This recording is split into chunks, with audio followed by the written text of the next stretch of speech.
Hi friends, welcomes to பவிஸ் கதை. இன்றைக்கி நம்ம பார்க்க போகிறது ரீசெண்டாக சரிகமாபால ராக் அண்ட் ரோல் ரவுண்டில் நம்மளுடைய அபிஷிகா பாடினது அந்த பட்டத்து ராணி. ஆக்சுவலாக அந்த பாட்டுக்கு ஒரு பெரிய விஷயமே இருக்குன்னு தான் சொல்லுவோம், ஒரு வரலாறு அப்படின்னே சொல்லிக்கலாங்க.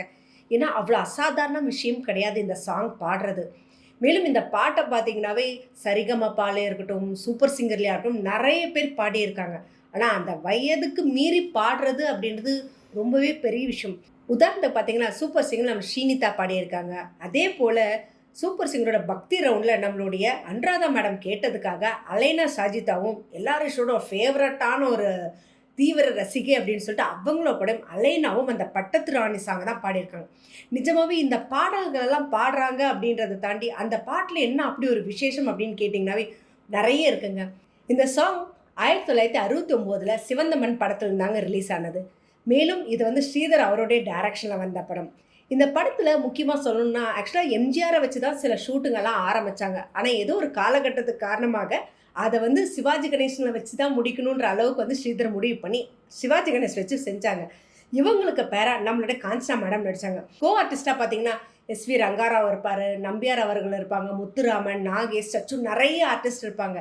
மெயினாக இந்த சாங்கை பற்றி சொல்ல வேண்டிய விஷயம் என்ன அப்படின்னா, ஏன்னா வந்து இது வந்து நார்மலான தமிழ் சாங் மாதிரி இல்லாமல் ஒரு டோட்டலாக ஒரு டிஃப்ரெண்ட்டான ஒரு சாங். அதான் வந்து ஒரு பெர்ஷியன், அதாவது ஈஜிப்டோட பாரம்பரியமான அந்த ஒரு கலாச்சாரத்தை பேஸ் பண்ணி எடுத்த இந்த ஒரு சாங். இதில் ஒவ்வொரு இடத்துக்கும் வந்து ஒரு சவுக்கடி இருக்கும். அதாவது வந்து என்னென்னா, நம்பியாரை வந்து கொல்லணும் அப்படின்றது தான் சிவாஜி கணேசன் பிளான் பண்ணியிருப்பார். ஸோ இத்தனை கவுண்ட் வந்ததுக்கப்புறம் அவரை வந்து ரிவால்வரில் ஷூட் பண்ணணும். ஸோ ஒவ்வொரு கவுண்டிங் எப்படி ஞாபகம் வச்சுக்கிறது அப்படின்றதுக்காக தான் அந்த சவுக்கடி கொடுப்பாங்க. அந்த சவுக்கு அடிக்கும் போதெல்லாம் நம்மளுடைய காஞ்சனா அவர்களுடைய எஃபெக்ட் செமையாக இருக்கும். அந்த ஒரு மாதிரி அந்த ஒரு எஃபெக்டோடு பாடுவாங்க. ஆனால் எல்லா விஷயங்களும் அந்த சாங்கை செமையாக பாடியிருப்பாங்க. ஏன்னா அந்த ஒரு ஃபீல் எஃபெக்ட் எல்லாமே நமக்கு எல்லார் ஈஸ்வரியம்மா அப்படின்னாவே நமக்கு எல்லாருக்கும் ஞாபகம் வருது அம்மன் பாடல்கள் பேர் போனவங்க அப்படின்னு.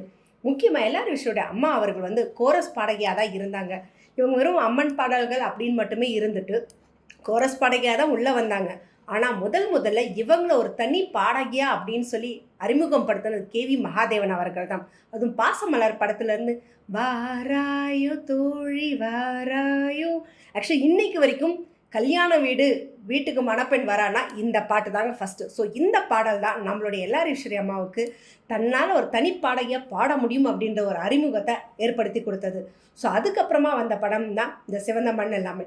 ஸோ அந்த வகையில் இந்த பாட்டை பாடுறதுக்கு இவர் வந்து ஸ்ரீதர் வந்து கேட்டது இல்லை, எனக்கு சுஷ்லாமா தான் பாடணும்னு. ஆனால் வந்து எம்எஸ் விஸ்வநாதன் அவர் ஒரே வார்த்தை சொல்லணும், எனக்கு எல்லார் ஈஸ்வரி தான் பாடும். ஏன்னா எல்லார் ஈஸ்வரி பாடினா மட்டும்தான் இந்த சாங் கரெக்டாக இருக்கும், ஆப்டாக இருக்கும்னு சொல்லி இந்த சாங்கை வந்து அவங்கள வச்சு பாட வச்சாருங்க. நிஜமாகவே அவரோட நம்பிக்கையை செம சூப்பராக தான் இங்கே எல்லார் விஷயமா ப்ரூவ் பண்ணியிருந்தாங்க. ஆக்சுவலி இந்த பாட்டை ஹிந்தியில் லதா மங்கேஷ்வரை வந்து பாடுறதுக்கு கேட்டாங்க. அவங்க இருந்துட்டு இல்லை என்னால் முடியாது அப்படின்ட்டாங்க. இதை பற்றி இன்னொரு குறிப்பாக சொல்லணும். ஆக்சுவலாக வடிவேலு அவர்கள் ஒரு டிவி ஷோவில் பழைய காலத்து ஆர்டிஸ்டோடு சேர்ந்து எல்லாம் வந்து ஒரு கதமமாக பேசும்போது அந்த இடத்துல ஒரு பதிவு பண்ணியிருக்காங்க. ஸோ இந்த மாதிரி ஒரு சில பாடல்களை பர்டிகுலராக ஒரு சில ஆர்டிஸ்டால் மட்டும்தான் முடியும், மற்றவங்களால முடியாது அப்படின்றத சூப்பராக பண்ணியிருக்காங்க நாங்கள் சொல்லணும். ஆக்சுவலி இந்த படத்தில் சொல்லணும்னா இன்னொரு ஒரு பெரிய ஸ்பெஷலும் இருக்குங்க. ஏன்னா தமிழ் சினிமா அப்படின்னு பார்த்தீங்கன்னா எல்லாமே இண்டோர் செட்குள்ளேயே தான் ஷூட்டிங் இருக்கும். ஆனால் இந்தியாவை தாண்டி வெளிநாடுகளில் படம் பிடிச்ச முதல் படம் இந்த படம் தான் சொல்லணும். மீண்டும் இந்த படத்தோட அந்த பாடல் பார்த்தீங்கன்னா, ஒரு ராஜா ராணியிடம் டிஎம் சௌந்தரன் பி சுஷ்லாவும் அவங்க பாடுவாங்க. அந்த பாடல் தான் சுவிட்சர்லாந்து, ஃப்ரான்ஸ், ஆல்ப்ஸ் கண்ட்ரியில் வந்து முதல்ல ஷூட் பண்ண தமிழ் படம் அப்படின்னே சொல்லிக்கலாம். ஸோ இவ்வளோ பெருமைகளும் அடங்கிய இந்த ஒரு படத்தில் இருந்த பாடல் தான் நம்மளுடைய அபிஷிகா பாடியிருக்காங்க, ஸ்ரீநிதி பாடியிருக்காங்க, அலைனா பாடியிருக்காங்க. ஸோ இன்னும் அடுத்தடுத்து வரவங்க யார் யார் இந்த பாடல்கள் எப்படியெல்லாம் பாட போகிறாங்க அப்படின்றத பற்றி தெரியல. ஸோ அவளோடு காத்திருப்போம் இந்த மாதிரி பாடல்களை பற்றின சில முக்கியமான குறிப்புகள் நம்ம தெரிஞ்சுக்கிறதுக்கு.